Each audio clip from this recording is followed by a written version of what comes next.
Dərtlər davası. 1. bölüm, 11. bab. Allah'ın əpuçən degan sübtiga yo'linib oldiganlar. Bir qism bilimsiz odamlar Allah'ın rəhməti, əpusi və kərimiga tayinib bilib, Allah'ın əmr farmonlari, cheklimlarini zoya qilib etdi. Ular Allah'ın azabının qattiqligini, jazosining gunohkorlardan qaytarilmaydiganligini unutib qoldi. Kimki davomli gunoh qilib turib, Allah'ın əpusiga yo'linib oladi ekan, u Allah'ga bo'yintovlik qilgan kishiga o'xshashdir. Ma'ruf bundaq deydi. O'zi itoat qilmaydigan zotning rahmatidan umidvor bo'lish nodonlik va hamoqatlikdir. Yana bir qism ulamolar bundaq deydi. 3 dirham o'g'irlasang, dunyoda bir a'zoyingni kesadigan zotning oxiratdagi jazosidan qanday xotirjam bo'la olaysan? Hasanga ajab uzun yig'lab ketding-ku deyilganda, u Allah'ның meni parvosiz holda tashlab qo'yishdan ansirab yig'layman degan ekan. U yana mundaq degan. Bir qism odamlarni Allah'ның mag'firatiga bo'lgan umidvorlik mustag'raq qilib qo'yib, bu dunyodan tavbasiz ketib qoldi. Ular mundaq deyishadi. Men Parvardigorimga yaxshi qarashda bo'laman. Ularning bu gapi yolg'onchilikdir. Navoda Parvardigorga yaxshi qarashda bo'lgan bo'lsa, yaxshi amal qilgan bo'ladi. Bir odam Hasandan mundaq so'radi. Ba'zi odamlarning so'riniga kelib qolsak, qalbimizni uchirib etgudek qo'rqinchlarni silib qo'ydi. Biz qanday qilishimiz kerak? Hasan mundaq dedi. Alloh bilan qasamki, seni qo'rqitib turadigan, undan keyin sen amillik nis qilib qoladigan odamga hamroh bo'lganing, seni xotirjam qilib qo'ydigan, ondan qo'rqinchli ishlar yuz berib qoladigan odamlarga hamroh bo'lganingdan yaxshi. Usama ibn Zayd radhiyallohu anhu Payg'ambar alayhissalomning mundaq deganligini angladim deydi. Qiyomat kuni bir odam keltirilib, do'zaxga tashlandi. Uning uchaylari so'rilib turdi. U xuddi tigmanning atrofidan aylangan eshakdek do'zaxda aylandi. Do'zaxdagilar uning cho'rsiga kelib, "Ey odam, sana nima bo'ldi? Sen bizni yaxshilikqa buyurib, yomonlikdan to'satding-ku" deydi. U odam, "Men yaxshilikqa buyurdim, ammo o'zim qilmaydim. Yomonlikdan to'satdim-yu, o'zim uni qilaveratdim" deydi. Abi Rafi rivoyat qilib mundaq deydi. Payg'ambar alayhissalom Baqi qabristonligidan o'tib ketib, "Voy sana" dedi. Men Payg'ambar alayhissalom meni da'vatamdigandi deb o'ylab qoldim. Payg'ambar alayhissalom, "Yo'q, bu qabridagi odamni men paloni jamoatdagilarning qishiga zakot yiqil avatsam, u bir yo'lliq tonga xiyonat qilgan. Onunğa hozir o'tdan shu tonga o'xshash bir ton kiygizildi" dedi. Anas ibn Malik radhiyallohu anhu Payg'ambar alayhissalomning mundaq deganligini rivoyat qiladi. Men Miraj kechasida bir turkum odamlarning yonidan o'tdim. Ularning lavlari o't qaychilar bilan kesilib o'tibdi. Men ular kimlar deb so'radim. Ular sening ummating ichidagi xatiblar, ya'ni vastabliqchilar. Ular kishilarni yaxshilikqa buyurib, o'zlarini unutib qoladigan odamlar edi deb javob berishdi. Anas ibn Malik radhiyallohu anhu Payg'ambar alayhissalomning mundaq deganligini rivoyat qiladi. Men osmonga elib chiqilgan kechida bir turkum kishilarning qishidan o'tdim. Ular qo'g'ishin tirnoqlari bilan yuzlari va maydalarini tatlab etibdi. Men ular kimlar ey Jibril deb so'radim. Jibril alayhissalom, ular kishilarning go'shini yeydiganlar, ya'ni g'aybat qiladiganlar va kishilarning izzat obro'yiga daxl taruz yetkazadiganlar deb javob berdi. Anas ibn Malik radhiyallohu anhu yana mundaq deydi. Payg'ambar alayhissalom, "Ey qalblarni o'rgich Alloh, mening qalbimni diningda mustahkam qilgin" degan duoni ko'p o'qiydi. Biz, "Ey Rasululloh, biz sana va sen ilib kelgan dinga ishondik. Bizdan ansirayotamsan" dedik. Payg'ambar alayhissalom, "Ha, shubhasizki, bandalarning qalbi Allohning ikki barmoq orasida. Allah qanday xolisa shundoq o'rib qo'ydi" dedi. Anas ibn Malik radhiyallohu anhu yana mundaq deydi. Payg'ambar alayhissalom Jibril alayhissalomdan, "Men hech qachon Mikoilning kulganini ko'rmadim-ku" deb so'radi. Jibril alayhissalom, "Do'zax yaratilgandan beri u kulib boqmadi" deb javob berdi. Anas ibn Malik radhiyallohu anhu Payg'ambar alayhissalomning mundaq deganligini rivoyat qiladi. Qiyomat kuni do'zax ahlidan dunyoda noit paravan turmushda yashagan bir odam ilib kelinib, dozaqqa shundoq bir cho'mdirilib tartib ilindi da uningga: "Ey odam bolasi, hozirgacha biror yaxshilikda yashab boqqanmisan? Sening paravan kunlaringmi bo'lganmi?" deb so'raldi. U: "Alloh bilan qasamki, men hech halovat ko'rib boqmaganman, ey Parvardigorim" deydi.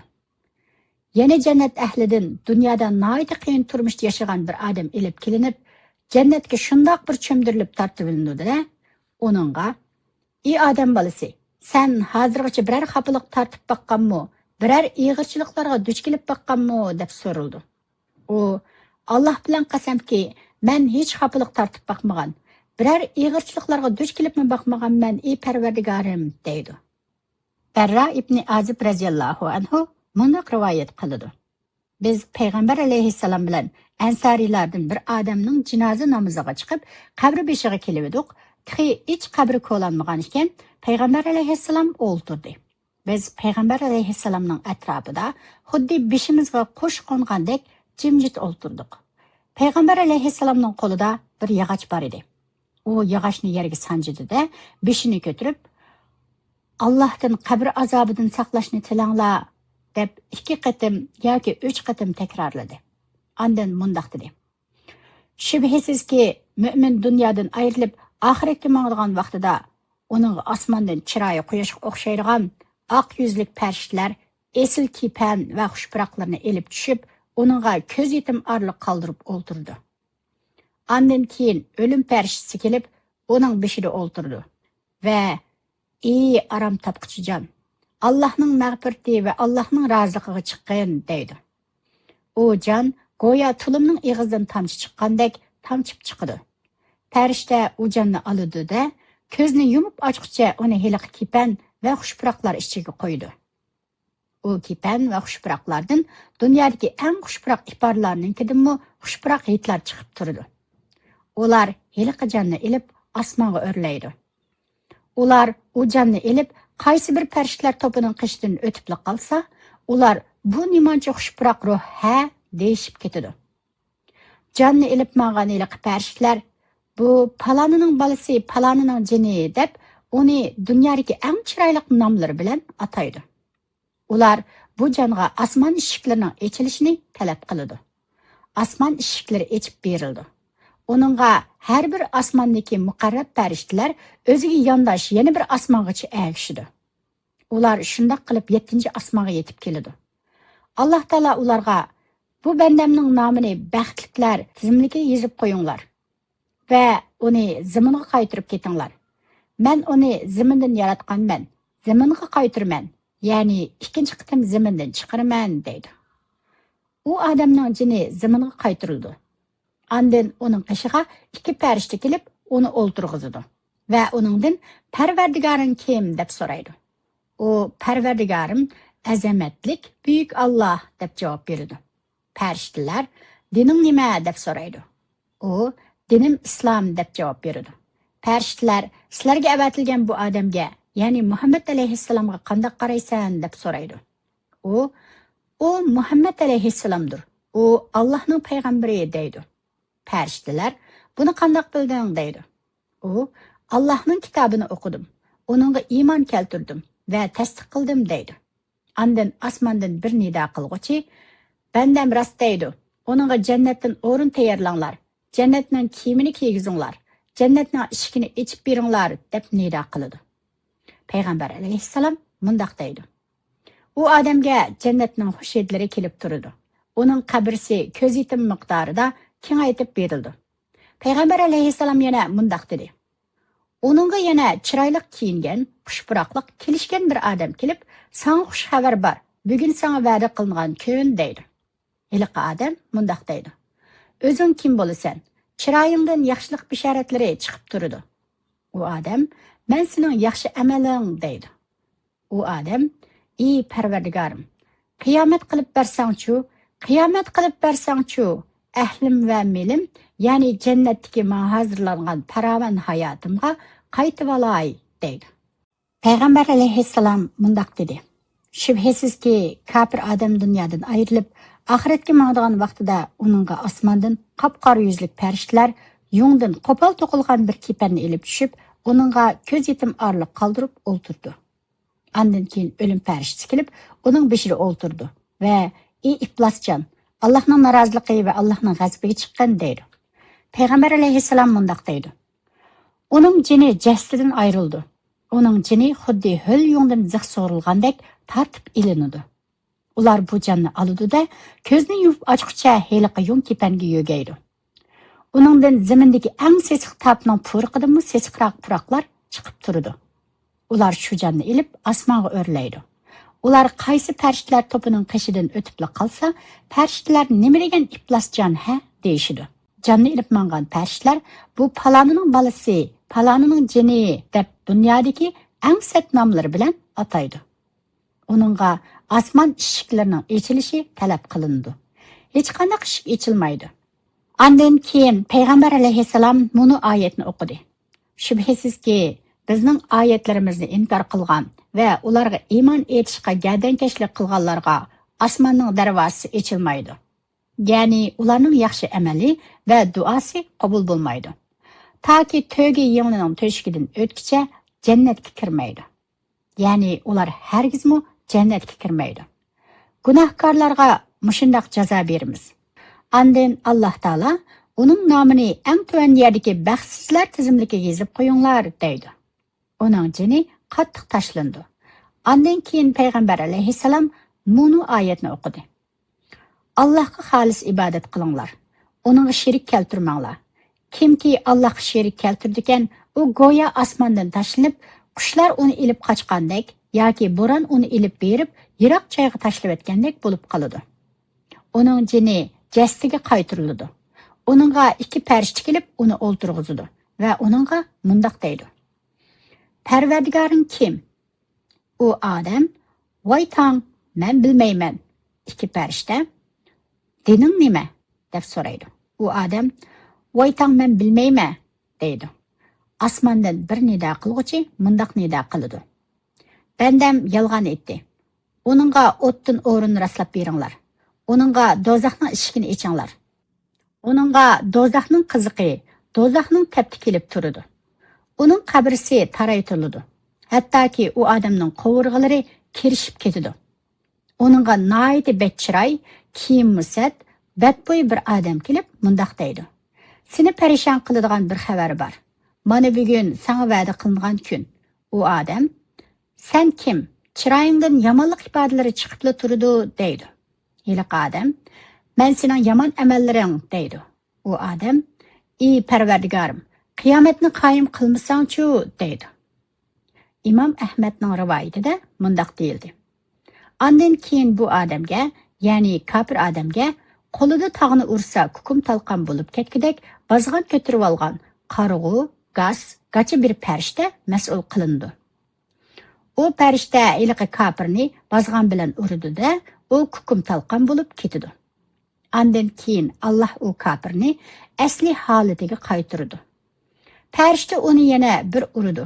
U shunchalik chirqirab ketdiki, uning ovozini inson va jindan boshqa hamma narsalar anglaydi. Barra mundaq dedi. Ondan uningga do'zaxning eshigi ochildi. Uningga o'tdan ko'rp silib berildi. Musnadda Barra ibn Azibdan mundaq rivoyat qilinadi. Biz payg'ambar alayhissalom bilan o'ltiratdik. Payg'ambar alayhissalom bir to'p jamoatni ko'rib, "Av odamlar nemishqa yig'ilibdi?" deb so'radi. Ular qabr ko'lab etibdi deb javob berildi. Payg'ambar alayhissalom cho'chib ketdi-da, sahobalarning oldida menib, tezla hiliqi ko'linayotgan qabrning qishiga kelib, tizlanib o'ltirdi. Men payg'ambar alayhissalomning nima ish qildiganligini ko'rib baqay deb uning oldiga o'tdim. Payg'ambar alayhissalom yig'ladi. Hattoki yerlarmi ho'l bo'lib ketdi. Ondan bizga oldini qilib, "Ey qarindoshlarim, mushu kun uchun tayyorlik qilinglar" dedi. Burayda radhiyallohu anhudan rivoyat qilinadi. Bir kuni payg'ambar alayhissalom yanimizga kelib, "Ey odamlar, mening va sizlarning ahvolinglarning nimaga o'xshaydiganligini bilamsizlar?" deb 3 qatim so'radi. Ular Alloh va uning payg'ambari obdan biladi deyishdi. Payg'ambar alayhissalom bizning ahvolimiz dushmanlarning bostirib kelishidan ansirab, dushmanlarni kuzatkili bir odam avatgan, Heliqi adam düşmanlarni ko'rib, qavmini ogohlantirib bo'lguncha, düşmanlarning bostirib kelib qolishidan qo'rqib, ularni ogohlantirish uchun yugurib kelib kiyimini pulanglatib, "Ey odamlar, dushman keldi" deyotgan bir odamning ahvoliga o'xshaydi, deb 3 qatim takrorladi. Jabir raziyallohu anhudan rivoyat qilindiki, payg'ambar alayhissalom mundoq deydi: "Har qanday mast qilguvchi narsa haromdir. Shubhisizki, Alloh taolo mast qilguvchi narsalarni iste'mol qilgan odamni tinatul habaldan sug'urdiganligini va'da qildi." Sahobalar tinatul habal degan nima deb so'radi. Payg'ambar alayhissalom "O ahli do'zaxlarning tari yoki ularning siqindilari, ya'ni yiring zardab tar qatorliqlar" deb javob berdi. Abu Zar raziyallohu anhu payg'ambar alayhissalomning mundoq deganligini rivoyat qiladi: "Men sizlar ko'rmaydigan narsalarni ko'rman, sizlar anglamaydigan narsalarni anglayman. Osmon g'ichirladi. U g'ichirlashga loyiq. Osmonda 4 barmoq miqdori yerli bo'ladi ekan, u yerda sajda qilayotgan bir farishta bo'ladi. Navoda sizlar men bilganni bilgan bo'lsanglar, albatta oz kulib, ko'p yig'ilgan bo'ladinglar. Ayollar bilan ko'rpalarda lazzatlanmagan bo'ladinglar. Ko'chalarga chiqib Allohga zora tazarru qilg'ili turgan bo'ladinglar." Abu Zar raziyallohu anhu mundoq deydi: "Alloh bilan qasamki, men buni anglab, daraxt bo'lib ketishimni shunchalik orzu qilib ketdim." Huzayfa raziyallohu anhuning mundoq deganligi rivoyat qilinadi: "Biz payg'ambar alayhissalom bilan bir jinoza namoziga chiqdik. Qabr beshiga kelibdik. Payg'ambar alayhissalom zo'ngsiyib o'ltirib qabriga takror qaradi. Ondan mundoq dedi: "Mo'min qabrida shundoq siqiladiki, hatto chatroq tomirlarimi yo'qolib ketadi. Kofirning qabrisi bo'lsa, butunlay o'tqa to'shqiziladi." Jabir raziyallohu anhu mundoq rivoyat qiladi: "Biz payg'ambar alayhissalom bilan Muaz raziyallohu anhuning o'limiga bordik. Payg'ambar alayhissalom uning namozini tushirdi. Meyit qabrisida qo'yilib, qabrisi tuzilib bo'lgandan keyin payg'ambar alayhissalom Allohga tasbih etdi. Bizmi uzoq tasbih etdik. Payg'ambar alayhissalom takbir etdi. Bizmi takbir etdik.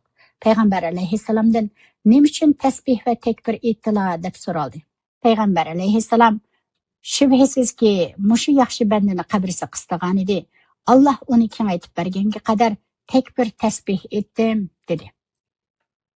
Abu Said raziyallohu anhu payg'ambar alayhissalomning mundoq deganligini rivoyat qildi: "Meyit jinozaga silinib, kishilar uni ko'tarib manganda, navoda jinozadagi yaxshi odam bo'lsa, u tezroq minganglar degili turdi.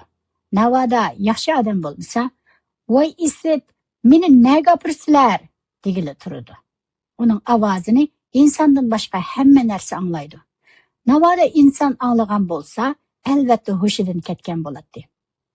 Abi Umama raziyallohu anhu payg'ambar alayhissalomning mundoq deganligini rivoyat qiladi: "Qiyomat kuni quyosh 1 mil miqdorda yaqinlashtiriladi. Quyoshning harorati mundoq darajada oshiriladi. Quyoshning haroratidan boshlar xuddi qozon qaynagandek qaynaydi. Har bir odam o'zining xatoligi miqdorida tarligili turadi. Ba'zilarning tari o'shqiga keladi, ba'zilarning qaq-pochiqiga keladi, yana ba'zilarning beliga keladi, yana ba'zilarning eg'izigacha keladi." Ibn Abbas raziyallohu anhu payg'ambar alayhissalomning mundoq deganligini rivoyat qiladi: "Qandoq muxotirjam bo'lay, vaholanki Isroil alayhissalom sur chilish uchun surni eg'iziga ilib, beshini egib tayyorlanib bo'lgan tursa, uningga qachon buyruq berilsa, surga pullaydi." Sahobalar "Biz bu ahvoldan nima deymiz?" deb so'radi. Payg'ambar alayhissalom "Bizga Alloh kifoya, Alloh nihoyat yaxshi kepil, Allohga tavakkul qildik" danglar dedi. Ibn Umar raziyallohu anhu payg'ambar alayhissalomga nisbat berib mundoq rivoyat qiladi: "Kimki o'zini cho'ngchoqlasa yoki takabburlik qilib g'adib maqsa, Alloh uni g'azablangan holda uchrashidi." Ibn Umar raziyallohu anhu payg'ambar alayhissalomning mundoq deganligini rivoyat qildi: "Shubhisizki rassomlar haykaltirashlarni o'z ichiga oldi. Qiyomat kuni azoblandi.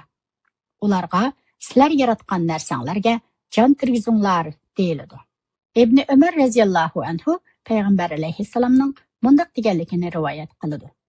Shubhisizki, sizlarning biringlar o'lib ketsa, atigan va kechda uninga turadigan yeri ko'rsatiladi.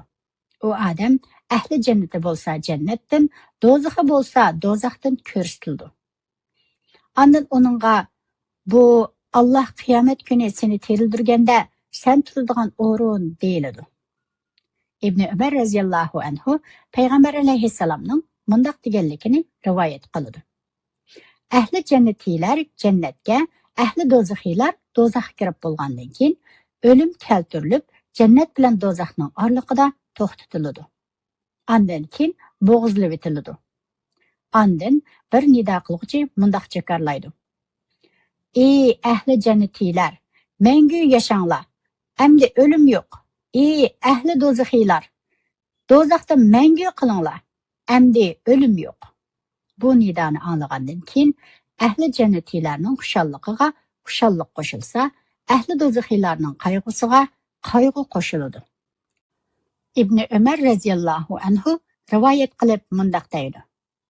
Bir odam 10 tangaga bir kiyim setib olgan bo'lsa, navoda shu tangalar ichida biror tanga harom yo'llardan kelib qolgan bo'lsa, Allah u odamning shu kiyimni kiyib turib o'qigan namozini qabul qilmaydi. Ondan keyin İbn Ömer radhiyallohu anhu ikki barmoqini qo'lqiga tiqib turib, navoda men mushu so'zlarni payg'ambar alayhissalomdan anglamagan bo'lsam, ikki qo'lqim gaz bo'lib ketsin dedi. İbn Ömer radhiyallohu anhu payg'ambar alayhissalomning mundaq deganligini rivoyat qiladi.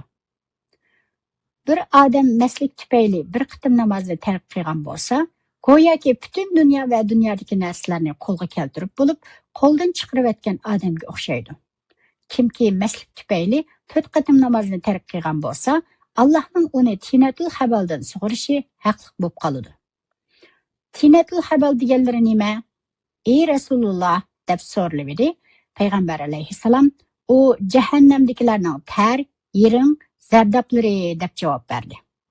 İbn Ömer radhiyallohu anhu payg'ambar alayhissalomga nisbat berib mundaq deydi. Kimki bir qitim haroq ichsa, uning 40 kunlik namozi maqbul bo'lmaydi.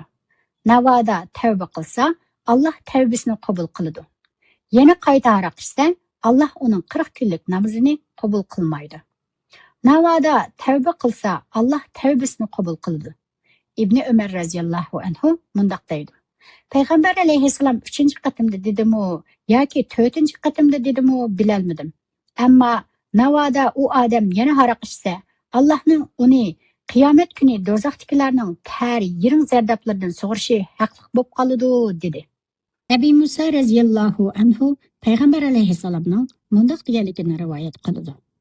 Kimki zaboy holatida o'lib ketsa, Alloh uni g'uta o'stidan sug'uradi.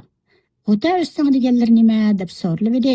Payg'ambar alayhissalom g'uta o'stin deganimiz fahisha ayollarning jinsiy a'zolaridan yiqib chiqqan bir o'stin bo'lib, ularning jinsiy a'zolaridan chiqqan sesiq puroqlar do'zaxdagilarga aziyat berdi dedi.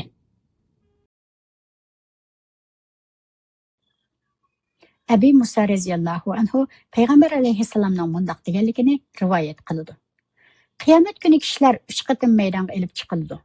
Avvalgi 2 qatimda bas munozirlar va o'zdirlar o'tirib qo'yiladi. 3-qatimda nama amal putuklari uchib keladi.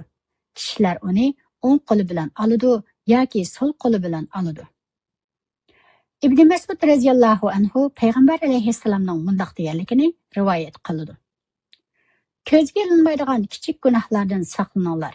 Shubhisizki, u gunohlar bir odamda yig'ilib, oxirida uni tugashtirib etadi. Payg'ambar alayhissalom buniga misol keltirib mundaq dedi. Kichik gunohlarning yig'ilib bir odamni halok qilishi cho'llik zamonga tushgan qilgan, ondan bir ustam kelib tamoq hozirlash uchun o't qalamoqchi bo'lgan, kishilar birdan ikkidan tamash terib kelib, bir döv bo'lgandan keyin o'tin dövisiga o't yiqib, tamoq pishirgan bir qavmning ahvoliga o'xshaydi. Abu Hurayra radhiyallohu anhu payg'ambar alayhissalomning mundaq deganligini rivoyat qiladi.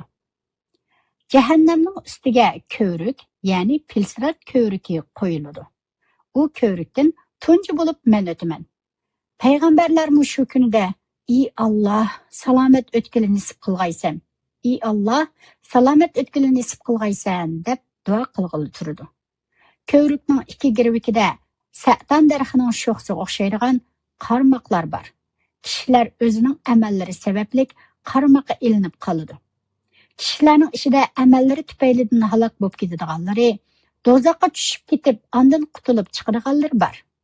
Alloh taolo bandalar orasida hukm chiqarib bo'lib, Alloh bar va birligiga guvohlik bergan kishilar ichidan o'zi xohlagan kishilarni do'zaxdan qutuldirishni iroda qilsa, farishtalarga u odamlarni do'zaxdan chiqarishga buyruq qiladi. Farishtalar u odamlarni peshonasidagi sajda izlaridan taniydi. Allah odam bolasidagi sajda izlarini do'zaxga harom qilgan. Ular qora ko'mirdek holatda do'zaxdan chiqariladi. Ularga abi hayotlik suyi deb atiladigan bir xil suv to'kiladi. Ular sel girveklardagi o'simliklardek noyda aciz, zaif holda önüp chiqadi. Ebu Hurayra raziyallohu anhu Payg'ambar alayhissalomning mundaq deganligini rivoyat qiladi. Qiyomat kuni tunji bo'lib hukm chiqariladigan 3 turlik odam bor. Birinchisi shahid. Shahid maydonga ilib kelinadi. Ondan uningga dunyodagi ne'matlarni eslatadi. U e'tirof qiladi. Allah, sen shu ne'matlarga qarta qanday amallarni qilding deb so'raydi. U odam, sening yo'lingda o'ldirilganga qadar urush qildim deydi. Alloh taolo, yolg'on etding, lekin sen qahramon degan nomga erishish uchun urush qilding. U nomlarim berilib bo'ldi deydi. Ondan keyin Alloh taolo uni do'zaxga buyuradi. U odam yuzichi so'ralganicha do'zaxga tashlandi. Ikkinchisi ilm o'rgatgan, Qur'on qiroat qilgan odam. Bu odam maydonga ilib kelinadi. Alloh uningga bergan ne'matlarni eslatadi. U odam e'tirof qiladi. Alloh taolo, sen shu ne'matlarga qarta qanday amallarni qilding deb so'raydi. U odam, men sening yo'lingda ilm o'rgatdim, Qur'on qiroat qildim deydi. Alloh taolo, yolg'on etding, lekin sen olim degan atoqqa ega bo'lish uchun o'rganding. U atoq berilib bo'ldi. Qur'onni qari degan atoqqa ega bo'lish uchun qiroat qilding. U atoqqa erishib bo'lding deydi. Ondan keyin Alloh taolo uni do'zaxga buyuradi. U yuzichi so'ralganicha do'zaxga tashlandi. Uchinchisi Alloh taolo rizqini kar qilib, turli mollardan bergan boy odam. Bu odam maydonga ilib kelinadi. Uningga Allohning ne'matlari eslatildi. U e'tirof qiladi. Ondan Alloh taolo, sen shu ne'matlarga qarta qanday ishlarni qilding deb so'raydi. U odam, men sen yaxshi ko'radigan yo'llarni chala qo'ymay pul sarf qildim deydi. Alloh taolo, yolg'on etding, sen boshqalarning seni sehiy deyish uchun shunday qilding. U nomga erishib bo'lding deydi. Ondan u do'zaxga buyurildi. U yuzichi so'ritilib do'zaxga tashlandi. Bu hadisning yana bir variantida bular Alloh qiyomat kunida do'zaxni qizitadigan tunji odamlardir deyilgan. Men Shayxul Islom ibn Taymiyaning mundaq deganligini anglagan edim. Kishilarning eng yaxshisi payg'ambarlar bo'lgandek, kishilarning eng yomoni payg'ambarga o'xshab olgan odamlardir. Ular boshqalarga o'zi payg'ambarlarning ichidagi biridek tuyg'u beradi. Amaliyotda ular payg'ambarlarning ichidan emas, hatto payg'ambarlarning ishiga yot ishlarni qiladi. Payg'ambarlardan qolsalar kishilarning eng yaxshisi ulamolar, shahidlar, siddiqlar va ixlosmandlardir. Kishilarning eng yomoni yuqorqi odamlarning siyoqiga kirib olganlardir. Ular boshqalarga o'zi shularning ichidagi biridek tuyg'u beradi. Amaliyotda ular yuqorqi kishilarning qatoridan emas.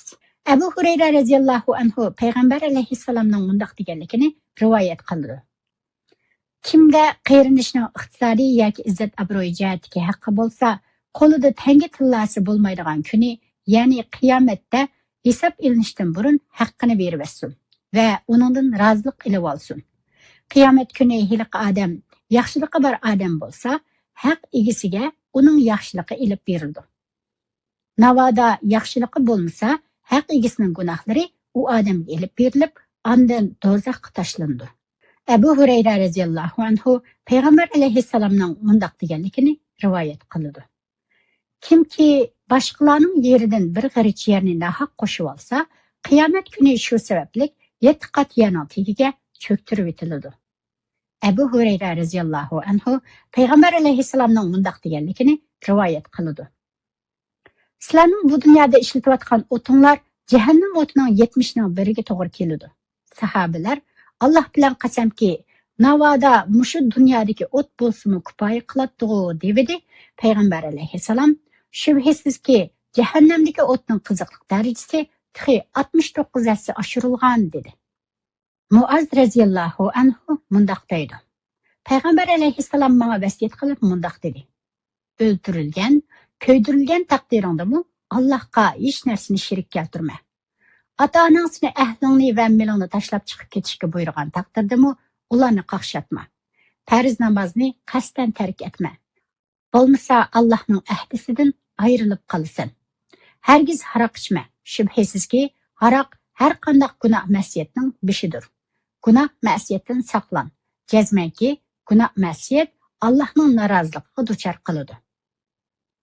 Bu haqda hadislar bek ko'p. Biz ularning bir qismini bayon qildik xolos. O'zini aldamaydigan samimiy kishilar yuqorqi bayonlarga quloq yopirib olmasligi, yaxshi qarash, yaxshi orzularga yo'linib olibla o'zini gunoh ma'siyatlarga atmasligi lozim. Abul Vafa ibn Aql mundoq deydi. Allohning rahmatiga bo'lgan yaxshi qarashingdimi ehtiyotchan bo'l. Yaxshi qarashingga mag'rurlanib ketma. Shubhisizki 3 dirham uchun bir qo'l kesildi. Bir tomchi haroq ichganga had urildi. Bir ayol mushukni o'ldirib qo'yganga do'zaxga tashlandi. Bir tun xiyonat qilgan odam shahid o'ldirilganiga qaramasdan do'zaxga buyurildi. Tariq ibn Shihab payg'ambar alayhissalomga nisbat berib mundoq deydi. Bir odam bir chivin sababli jannatga kirdi. Yana bir odam bir chivin sababli do'zaxga kirdi. Sahobalar bu qanday ish ey Rasululloh dedi. Payg'ambar alayhissalom mundoq bir voqelikni so'zlab berdi. Ikki odam bir qavmdan o'tdi. U qavmdagilarning bir buti bo'lib, bu yerdan o'tmoqchi bo'lgan har qanday odam u butqa bir narsa qurbonlik qilmoqcha o'tolmaydi. Yilqi ikkaylan bu yerdan o'tganda kishilar u ikkaylanning biriga qurbonlik qil dedi. U odam menda hech narsa yo'q dedi. Ular bir tal chivin bo'lsin qurbonlik qil dedi. U odam qurbonlik qilibdi. Ular uni o'tkili qo'ydi. Qurbonlik qilgan yilqi odam butqa atab qurbonlik qilganligi sababidan do'zaxga kirdi. Ular yana birsiga qurbonlik qil dedi. U odam men Allohdan boshqa hech kishiga bir narsa qurbonlik qilmayman dedi. Ular u odamning bo'yniga chopdi, o'ldirib etdi. Bu odam Allohga bo'lgan xolisligi tufaylidan jannatga kirdi. Bir odam bir jumla so'zi tufayli jannatga kirdi. Bir jumla so'zi tufayli mashriq bilan mag'ribning orasidagi cho'nqir bo'lgan do'zaxga tashlandi. Yana ba'zi tentak odamlar Allohning uninga bu hayotda bergan ne'matlarga va u ne'matlarning izchil o'z qo'lida bo'lib kelganiga qarab o'zini aldab yashaydi. Ular bu ne'matlarning berilishini Allohning o'ziga bo'lgan muhabbatidan deb gumon qiladi va Alloh taolo u dunyoda buningdan yaxshisini beradi deb o'ylaydi. Bu o'zini o'zi aldab o'tishdir. Uqba ibn Amr radhiyallohu anhu payg'ambar alayhissalomning mundoq deganligini rivoyat qiladi. Navoda Allohning bir gunohkor bandiga uning yaxshi ko'rgan narsalarni berganligini ko'rsang, bilginki, shubhisizki bu Allohning muhlat berganidir. Ondan payg'ambar alayhissalom bunu oyatni tilovat qildi. Ular o'zlariga qilingan nasihatni unutgan chog'da ularga sinash uchun farovonlikning hamma eshiklarini ochib etdik. Ular taki o'zlariga berilgan ne'matlardan xushal-xuram turganda ularni ustum-tut jazoladik. Ular hasratda qoldi. Bir qism salaf ulamolari mundoq deydi. Navoda sen gunoh ma'siyatlarda davomlashaversangmi, Alloh sana ne'matlarni izchil beraverganligini ko'rsang, ogoh bo'l. Shubhisizki, bu Allohning muhlat berganidir. Allah seni shu muhlat toshgan hamon jazolaydi. Alloh taolo mundoq deydi. İnsanlar kuffarlarning bayashat turmushini ko'rib, kufrga qiziqib ularga qo'shilib, hammasi kufrida bir ummat bo'lib qolmaydigan bo'lsa edi, marhamatlik Allohni inkor qilgan kishilarning uylarining o'gizlarini va uningga chiqargan shotilarini kumushdan qilib berardik. Ularning uylarining eshiklarini va taxtlarini kumushdan qilib berardik. Ular taxtlarga yo'linib o'ltirardi. Yuqorqilarning ba'zisini oltindan qilib berardik. Ularning hammasi faqat dunyo tirikchiligida foydalanadigan narsalardir. Parvardigorning huzuridagi oxirat, ya'ni jannat va uningdagi nozik ne'matlar taqvodorlarga xosdir. Yuqorqidek gumonlarda bo'lgan kishilarga Alloh taolo raddiya berib mundaq deydi. Parvardigori insonni sinab aziz qilsa va unga ne'mat bersa, u Parvardigorim meni aziz qildi deydi. Parvardigori insonni sinab rizqini tar qilsa, u Parvardigorim meni xor qildi deydi. Hargiz undaq emas. Ya'ni mening birovlarga ne'mat berib, rizqini kengri qilishim uni hurmatlaganligimdan emas. Men sinash yuzidan rizqini tarqalib qo'yganlar, men xor qilgan odamlar emas. Balki birini huzur halovat, kengri ne'matlar bilan sinagan bo'lsam, yana birini namratchilik, balo musibatlar bilan hurmatlayman. Uqbay ibn Amir Payg'ambar alayhissalomning mundaq deganligini rivoyat qiladi. Shubhisizki, Alloh taolo mol dunyoni o'zi yaxshi ko'rgan va yaxshi ko'rmagan kishilarga mu beradi. Ammo iymonni faqat o'zi yaxshi ko'rgan kishilarga beradi. Bir qism salaf ulamolari mundaq deydi. Alloh farovonlik ato qilgan nurg'un odamlar bor. Ular o'zlariga muhlat berilganligini bilmaydi. Yana bir qism odamlar o'zlari bilmagan holda Allohning o'zining ayib nuqsonlarini yo'yganligi bilan mag'rurlanib ketadi. Yana bir qism odamlar o'zlari bilmagan holda kishilarning madhiya maqtashlari bilan mast mustag'raq bo'lib ketadi.